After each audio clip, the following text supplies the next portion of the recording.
A tape was sent to CBS's censors within minutes. Alarm bells were ringing throughout the hallways. Instead of the usual comedy routine, the screen was filled with a sharp, bold political message far beyond the limits the network had ever allowed. "All right, you guys. I hired you as decorators. I want Billy the Kid to feel right at home. All right, first of all, I juggle 1, now 2. Ho ho ho, next. Who's next?" 6 days later, the Smothers Brothers Comedy Hour was abruptly cancelled, without explanation, without a press conference, without a farewell. The tape never aired, but its aftershocks rippled through the television industry, sparking a fierce confrontation between artists and censors. From that moment on, the concept of free speech on American television was forever changed. What was going on behind the scenes? Who decided to pull the plug, and what was on the tape that sent CBS into a panic? Let's take a look back at the shocking incident that rewrote the rules of American television in the 1960s. American television was controlled by 3 major networks: NBC, ABC, and CBS. Every night, millions of families sat down to watch carefully edited programs that conformed to the moral, political, and cultural standards of the post-war era. In that context, CBS dominated the market with safe shows like The Ed Sullivan Show and Bonanza. Good evening, ladies and gentlemen. Tonight, live from New York, The Ed Sullivan Show. But as the anti-war movement spread and a counterculture grew among young people, CBS was forced to find a new way to keep its audience. The idea for the Smothers Brothers Comedy Hour came not as a bold breakthrough but as a need to compete with NBC, especially in the Sunday primetime slot where Bonanza dominated the ratings. Tom and Dick Smothers, 2 brothers with a smart brother, dumb brother comedy style, had been popular on smaller shows and were considered a safe enough choice. CBS hoped they could reinvent the variety show format without causing content problems. The show premiered on February 5, 1967. The first episode went smoothly, sticking to the same format with musical numbers, light-hearted banter between the brothers, and some simple comedy. But behind the scenes, Tom Smothers had other plans. He didn't want to just be a distraction under the guise of humor. Tom began to introduce social ideas into the show. The seemingly harmless lines gradually became sharper, more while CBS focused on ratings. Tom took the opportunity to build a new playground, one where television did not avoid reality, but faced it and questioned it. Dick Smothers did not object, but was cautious. He played the role of Balancer, the host, who softened Tom's edgy statements. The change came gradually, slowly enough for CBS to not intervene early, but quickly enough for viewers to notice. The first notable guest was Pete Seeger, an icon of the anti-war movement. Then came artists like Harry Belafonte, Joan Baez, Jefferson Airplane, and The Who. The musical acts weren't just entertainment. They were statement songs about war, injustice, and freedom, aired in prime time on national television. In addition, the show began to hire younger, more politically minded writers, including Steve Martin and Mason Williams. The script gradually shifted from situation comedy to satire. Humorous folk songs were now interrupted by fictional debates about military policy, the church, or civil liberties. The show retained its familiar structured music conversation comedy, but the content inside changed completely. Viewership for the show grew steadily throughout its first season, especially strong among the 18 to 25 age group. College campuses began to see it as a voice of representation on television. Students began to share lines from the show as a trend. Meanwhile, many parents and local stations in the South began to send letters complaining about the content. CBS saw the split in its audience but continued to air it because the ratings were still higher than expected. Inside CBS, executives began to feel a loss of control. Tom refused to change lines if he felt it was necessary to keep the message intact. Many episodes were re-edited just before airtime or sent out behind schedule. Still, The show continued to air each week, adding a new challenge to CBS. The second season began with high expectations from both viewers and creators. The Smothers Brothers Comedy Hour was no longer just a comedy show, it was a rare television platform for topics that were being avoided elsewhere. With viewership steadily growing, especially among younger viewers, CBS was willing to take risks as long as the show didn't push the envelope. But what boundary meant for Tom Smothers was changing every week. The musical performances continued to push the show's comfort zone. Jefferson Airplane performed a song that hinted at psychedelics. The Who performed My Generation, which was so destructive that the sound system crashed. Meanwhile, Joan Baez caused controversy by singing a song dedicated to her husband, who was in prison for opposing military service, an explanation that was cut from the U.S. broadcast. In addition to the music, the comedy portion of the show also began to challenge the media system. Pat Paulson, a comedian hired specifically for the editorial portion, performed a series of skits impersonating a presidential candidate. The speeches mocked current policies, making promises like, "If elected, I will build more potholes," to test the patience of voters. The content seemed harmless but embarrassed politicians because it accurately reflected the frustration of people about formality in politics. But the biggest rift with CBS came from David Steinberg. His sermon at Simulated Church sermons began airing in late 1968 with a sarcastic tone.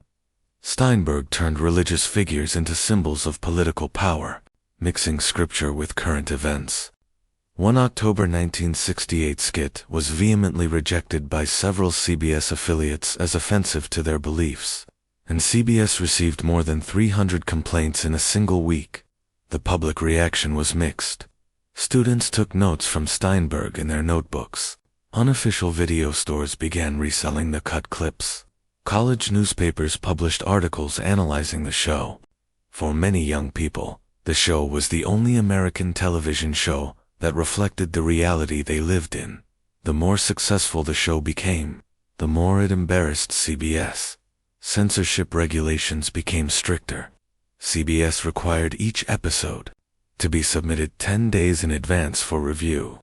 Tom Smothers repeatedly violated this deadline, deliberately prolonging post-production to keep the same lines. The confrontation between the creative team and CBS executives was no longer hidden. Meetings between the two sides gradually became tense. Although not officially announced, CBS began to closely monitor every script and every guest invited on stage. Dick Smothers now acted as a balancing act. He openly disagreed with Tom's every choice, but he did not publicly object. Keeping the show on the air became Dick's personal priority, while Tom's goal was to get the message out, no matter the consequences. By early 1969, CBS had lost all patience. Executives were discussing alternatives. Local affiliates in the South were threatening to pull the plug. Many sponsors were concerned. And then, when David Steinberg was brought back for another segment, this time more direct, more political, CBS knew the bar had been crossed for the last time. Forbidden Lecture. In early April 1969, an episode of the Smothers Brothers Comedy Hour was completed in house production. The episode had a special detail that the show's writers knew well. David Steinberg was back with a new sermonette.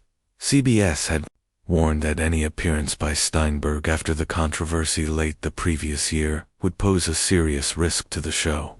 But Tom Smothers decided to bring him back, regardless of the consequences. The performance was set against a minimalist backdrop, a stage that mimicked a church. A spotlight focused on the pulpit, and Steinberg stepped out dressed as a rabbi. In less than 5 minutes, he took the audience from the biblical image of Moses to that of a modern-day anti-war activist. In the performance, Moses was not commanded by God to lead the Israelites across the sea, but by conscience, by young people who refused to fight in a war. The key part of the segment was a direct line. Moses looked straight at Pharaoh, saying, "Sorry, Mr. President, take your army and go. I will not help you any longer." The line was met with applause from the studio audience, But to CBS, it was a direct attack on the Nixon administration, something the executives had been trying to avoid for months. The piece ended with a short musical number. A folk group, modeled after Peter, Paul, and Mary appeared and performed a song called No More Promised Lands. The lyrics were about rejecting empty promises from the state, and called on young people to stop following the procession and redraw the map. The scene ended with Steinberg throwing his shawl into the audience and shouting, "Peace, not war, preach it."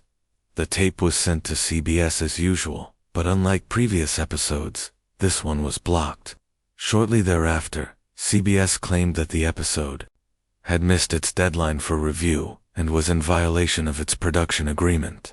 Tom Smothers immediately countered, claiming that the tape had been sent to the Hollywood censors on time.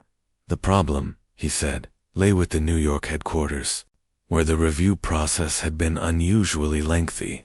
In internal meetings, CBS executives headed by William Paley demanded that Steinberg's performance be completely removed if the episode was to be aired. Tom refused. On April 4, 1969, CBS terminated its contract with the Smothers Brothers.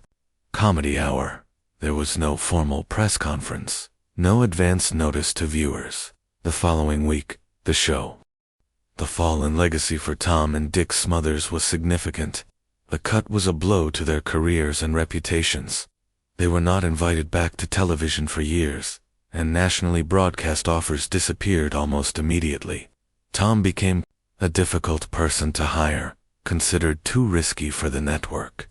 Dick, though more cautious, was also associated with the image of the other half of a controversial show.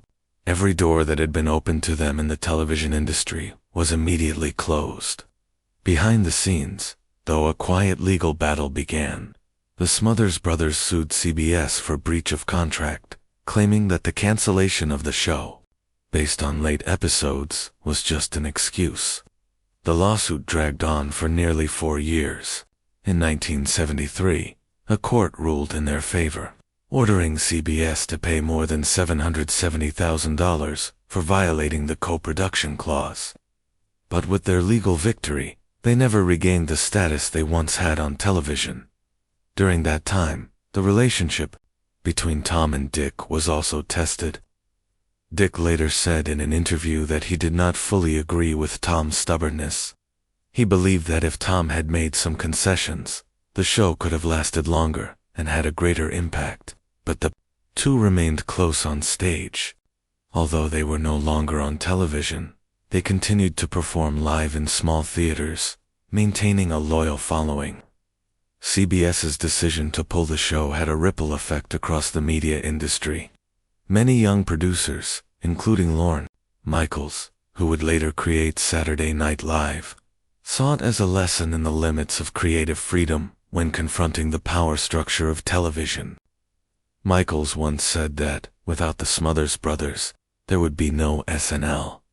The show's short existence was the first precedent for mixed media and political television. The show's influence extended beyond the industry. Young artists, especially in comedy, began to refer to the show as a symbol of suppression. Censored tapes became collectibles, passed around by students and independent artists.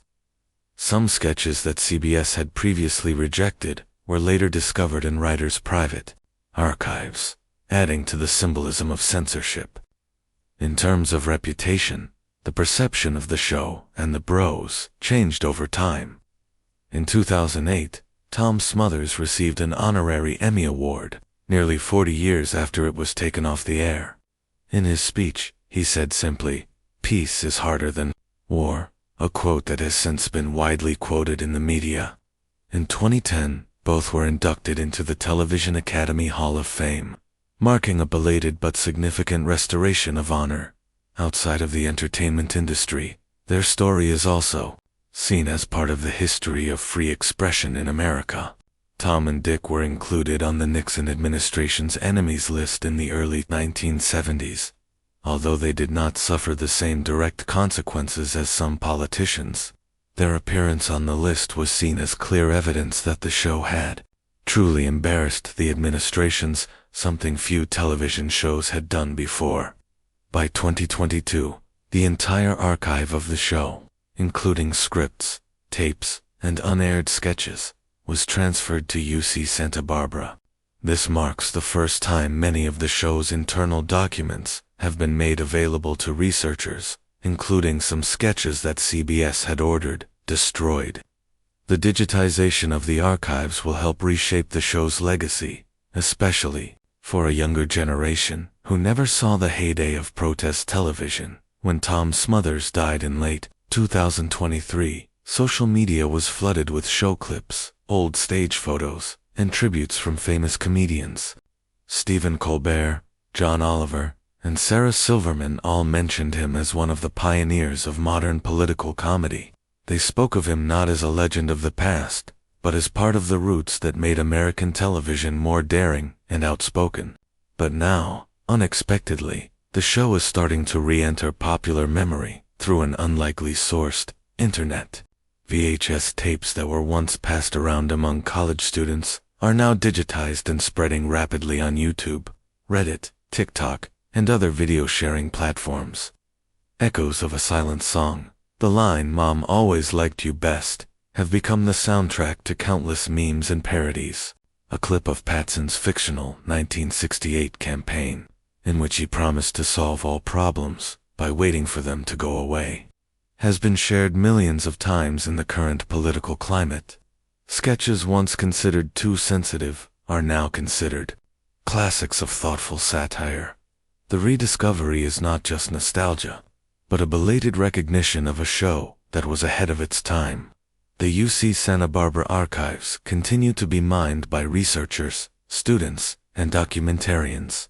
Unaired footage, Tom Smothers' handwritten notes, cut sketches, and CBS response letters all add up to a fuller picture of the scale and intensity of the intervention the program endured. In small exhibitions, viewers get to see not only the finished product but also the struggles that went into every minute of airtime. The response from modern comedy has been clear. Contemporary hosts like John Oliver, Trevor Noah, and Hazen Minhaj have all acknowledged the influence of the Smothers Brothers Comedy Hour on the way they produced their content. Not because of the format, but because of the way it demonstrated that comedy was not an escape from reality, but a tool for reaction and dialogue in media conferences. The show is cited as part of the process of forming modern critical television. Though no longer on the air, the show's resonance lives on through its quotes, its symbols, and its indomitable spirit. When excerpts from the Forbidden Sermon were re-aired at a memorial event at the New York Television Festival, young audiences got their first look at the entire episode, which had been banned from the air in 1969. Contrary to expectations of its obsolescence, the content remains sharp, even surprising, with a level of directness that few shows dare to display today. Looking back, the Smothers Brothers Comedy Hour doesn't call itself iconic. It was made iconic by the reactions it generated from audiences, from networks, from governments, and ultimately from popular culture. A show that was nixed for speaking out has become one of the clearest examples of how television can be bold, dissenting, and uncompromising. If you feel that what happened to the Smothers Brothers Comedy Hour is not just a thing of the past, but something that still resonates today, leave a comment. What would you think if such a show aired today? Don't forget to like and share this video with anyone who loves television, freedom of expression, and wants to understand why a comedy act once caused a national debate. And if you haven't subscribed, subscribe now. There are so many untold stories, banned episodes, and canceled stages waiting to be told again. Just like the Smothers Brothers did not silence